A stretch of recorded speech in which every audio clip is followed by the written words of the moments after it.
भारत का बाहुबली चंद्रयान 3 दहाड़ मारता हुआ आज लैंडिंग साइट के ऊपर मंडरा रहा है। हमारा चंद्रयान 3 चंद्रमा के लैंडिंग साइट पर उतरने के लिए बेताब है और उस पर उतरने के लिए जितने भी काम किए जाने हैं, जैसे लैंडर सेंसर को ऑन करना, माइक्रो स्टार सेंसर को ऑन करना, लैंडर पोजीशन डिटेक्शन कैमरा को ऑन करना और lander talk down specification system को ऑन करना, ये सभी काम इसरो के द्वारा कल ही कर लिए गए। अब ये खबर निकल के आ रही है कि हमारे चंद्रयान 3 को जल्द ही लैंड कराया जाएगा। जी हाँ, इसरो ने वो दिन और तारीख बदल दिया है, वो शेड्यूल बदल दिया है जिसका इंतजार हम सभी लोगों को वर्षों से था। हमारा चंद्रयान 2 जब से फेल हुआ है तब से इसरो की पूरी टीम दिन रात मेहनत करके चंद्रयान 3 को 5 जुलाई को सफलतापूर्वक लॉन्च किया था।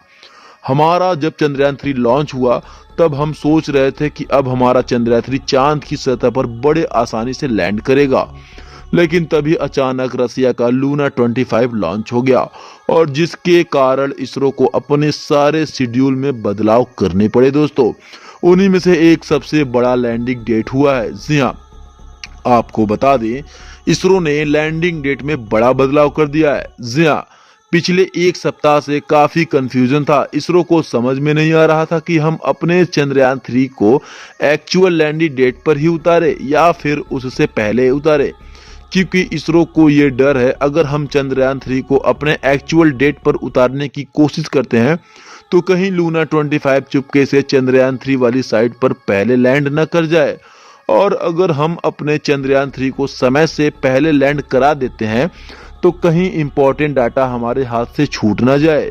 इन्हीं दोनों चीजों के असमंजस के बीच फंसा इसरो आज अपने अंतिम मुकाम पर पहुंच चुका है।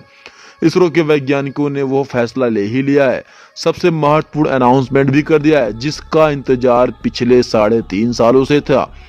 आज इसरो के वैज्ञानिकों की तरफ से बड़ी खबर निकल के आ रही है। आखिर वो खबर क्या है, चंद्रयान 3 कब लॉन्च होगा और चांद की सतह पर सबसे पहले उतरकर क्या करेगा, हर एक खबर को विस्तार से जानेंगे। लेकिन उससे पहले दोस्तों, अगर आपको भी इसरो के वैज्ञानिकों के ऊपर गर्व है और आप भी चाहते हैं कि हमारा चंद्रयान 3 मिशन सफलतापूर्वक चांद की सतह पर लैंड करे, तो इसरो के लिए कमेंट में जय हिंद जय इसरो लिखना बिल्कुल ना भूले।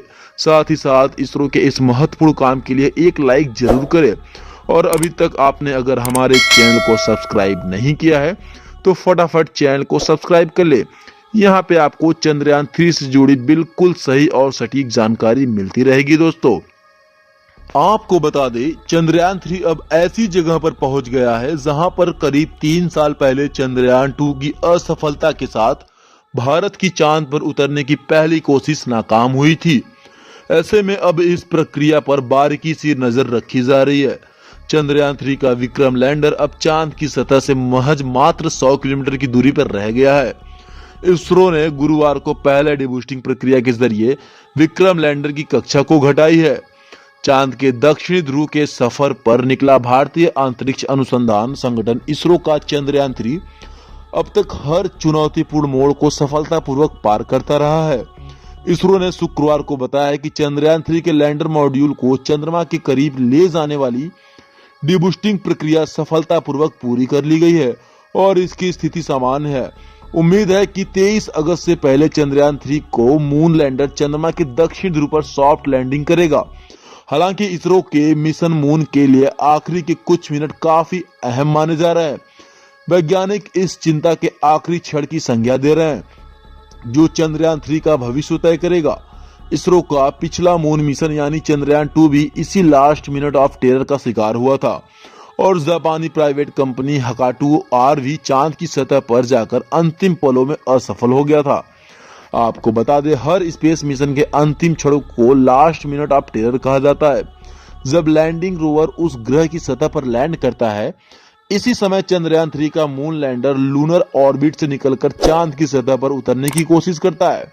इस दौरान लैंडर स्वतः रूप से यानी खुद से ही काम करता है और उसे ग्राउंड स्टेशन से कोई सीधा कमांड नहीं दिया जा सकता। जी हाँ, आपको बता दें, नेहरू तारामंडल की प्रोग्राम मैनेजर प्रेरणा चंद्रा ने बताया है कि चंद्रयान 2 के समय भी हम कुछ क्षणों से चूक गए थे और सॉफ्ट लैंडिंग नहीं कर पाए थे। ऐसे मिशन में अंतिम पल बहुत ही महत्वपूर्ण होते हैं। अभी चंद्रयान 3 की चांद से दूरी करीब 100 किलोमीटर है और आज रात की डिबूस्टिंग के बाद हम करीब 50 किलोमीटर की दूरी पे पहुंच जाएंगे। जी हाँ, अभी चंद्रयान 10 किलोमीटर प्रति सेकंड की रफ्तार से आगे बढ़ रहा है। आपको बता दें, डिबूस्टिंग के जरिए इसकी स्पीड कम की जाएगी और लैंडिंग के समय इस स्पीड को घटाकर 1.68 किलोमीटर प्रति सेकंड किया जाएगा और यही समय लास्ट मिनट ऑफ को टेरर कहा जाता है। आपको बता दें, लैंडिंग होने के बाद रोवर अपने आप विक्रम लैंडर से बाहर निकलेगा और चांद की सतह पर जानकारियां जुटाएगा। ऐसे में लास्ट मिनट ऑफ टेरर ही पूरे मिशन के भविष्य को तय करता है। दोस्तों, उम्मीद की जा रही है कि लैंडर के उतरने के बाद इसरो चांद से कई महत्वपूर्ण जानकारियां जुटा लेगा। चंद्रयान 3 का ये मिशन सिर्फ 14 दिन का होगा, जी हाँ, लेकिन वैज्ञानिकों को उम्मीद है कि ये 14 दिन से बढ़कर 28 दिन भी हो सकता है। इसके लिए लैंडर और रोवर में उसे चार्ज करने की उच्च तकनीक विकसित की गई है। वैज्ञानिकों के मुताबिक प्रोपल्सन मॉडल और लैंडर सेपरेशन हो चुका है और अलग अलग ऑर्बिट में जा चुके हैं। आपको बता दें, लैंडर 100 किलोमीटर की दूरी से लैंडिंग की तैयारी शुरू कर दी है। इसरो के DTI डिप्टी डायरेक्टर एन रवामितई के मुताबिक चंद्रयान 3 की लैंडिंग जो 23 अगस्त को होनी थी वो अब सुबह होगी। जी हाँ, आपको बता दें, पहले ये लैंडिंग डेट 23 अगस्त शाम को की जानी थी, लेकिन अब उसे बदल दिया गया है। आपको बता दें, अब जो चंद्रयान 3 की लैंडिंग होगी वो 23 अगस्त को सुबह की जाएगी। आपको बता दें, उन्होंने इस मिशन के सफल होने के सवाल पर कहा है कि चंद्रयान 2 के मुकाबले चंद्रयान 3 अपडेटेड वर्जन है। इसे देखते हुए लैंडिंग की पूरी तरह से सफल होने की पूरी संभावना है। दोस्तों, इसरो वैज्ञानिकों का मानना है कि पहले जो चंद्रयान 2 की असफलता थी, ऐसा अब नहीं होगा। उन्होंने कहा है कि चंद्रयान 3 में इसरो ने इस बार कई ज्यादा सेंसर लगाए हैं। जी हाँ, और सेंसर को ज्यादा इंप्रूवमेंट भी किया गया है। 1-2 सेंसर एक्स्ट्रा भी डाले गए हैं। पैरों को भी मजबूती दी गई है और इसी के चलते सॉफ्ट लैंडिंग की सफलता की पूरी संभावना है। आपको बता दें, स्लीपिंग एंड वेकअप सर्किट की डिजाइन पर वैज्ञानिकों का कहना है कि चांद पर इतनी ठंड है कि वहां पर इलेक्ट्रॉनिक्स काम नहीं करते हैं। उन्होंने कहा है कि चांद पर -180 डिग्री सेंटीग्रेड तक ठंडक होती है, इसलिए वहां से आने के लिए मशीन को गर्म करना जरूरी है। इसी को देखते हुए गर्म करना उसकी बैटरी चार्ज करने की व्यवस्था लैंडर और रोवर दोनों में की गई है। यदि ये काम हो जाता है तो चंद्रयान 3 का जो मिशन 14 दिन का है उसे बढ़ाकर 28 दिन या उससे भी आगे किया जा सकता है। दक्षिणी ध्रुव पर लैंडिंग पर कहा गया है कि वहां कोई अभी तक गया नहीं है, इस लिहाज से वहां वैज्ञानिक दृष्टि से कुछ नई संभावना बन सकती है। दोस्तों, इसरो ने बताया है कि लैंडर की स्पीड उन्होंने कम कर ली है और अब वह चांद की तरफ ले जाने वाली कक्षा की तरफ मुड़ गया है। अभी तक सभी हालात सामान्य हैं, आगे की चुनौती भी यही रहने वाली है। चांद पर उतरने से पहले लैंडर की स्पीड कम रहे ताकि सॉफ्ट लैंडिंग हो सके। आपको बता दें, लैंडर विक्रम और रोवर प्रज्ञान संयुक्त लैंडर मॉड्यूल 20 अगस्त को दूसरी डिबूस्टिंग कम करेगा। आपको बता दें, जिसके तहत इसे एक कक्षा में उतारा जाएगा जो इसे चंद्रमा की सतह के बेहद ही करीब ले जाएगा। चंद्रमा की दक्षिण ध्रुव पर सॉफ्ट लैंडिंग 23 अगस्त को सुबह होने की उम्मीद है। इसरो ने ट्वीट करके कहा है कि लैंडर मॉड्यूल की स्थिति सामान्य है। LM ने सफलतापूर्वक एक डिबूस्टिंग प्रक्रिया को पूरा किया है, जिसे अब इसकी कक्षा बढ़ाकर 130 किलोमीटर इंटू 157 किलोमीटर रह गई है। दूसरी डिबूस्टिंग प्रक्रिया 20 अगस्त को की जानी है। आपको बता दें, जो दूसरी डिबूस्टिंग होगी भारतीय समय अनुसार देर रात 2 बजे किया जाएगा। इसरो के अध्यक्ष S सोमनाथ ने कहा है कि इस मिशन का सबसे अहम हिस्सा लैंडर की स्पीड को 30 किलोमीटर की ऊंचाई से अंतिम लैंडिंग तक कम करना है, जिससे सॉफ्ट लैंडिंग हो सके। ये वो जगह है जहां हमें अपनी काबिलियत दिखानी होगी। चंद्रयान 3 का लैंडर मॉड्यूल और प्रोडन मॉड्यूल गुरुवार को सफलतापूर्वक अलग हो गए थे। इसरो के प्रोडन मॉड्यूल वर्तमान कक्षा में अपनी यात्रा महीनों वर्षों तक जारी रखेगा। देश के मून मिशन अपने बेहद अहम पड़ाव के करीब है। ऐसे में लैंडर विक्रम की सॉफ्ट लैंडिंग को लेकर दुनिया भर की नजरें टिकी हुई है।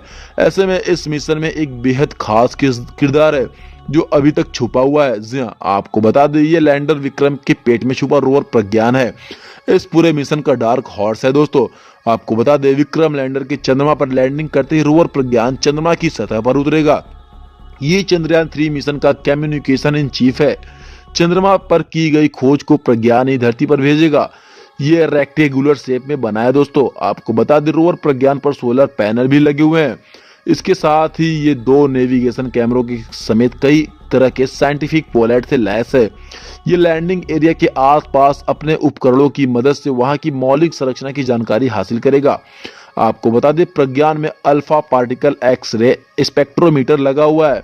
इसके अलावा इसमें लेजर इंड्यूस्ड ब्रेकडाउन स्पेक्ट्रोमीटर भी लगा है।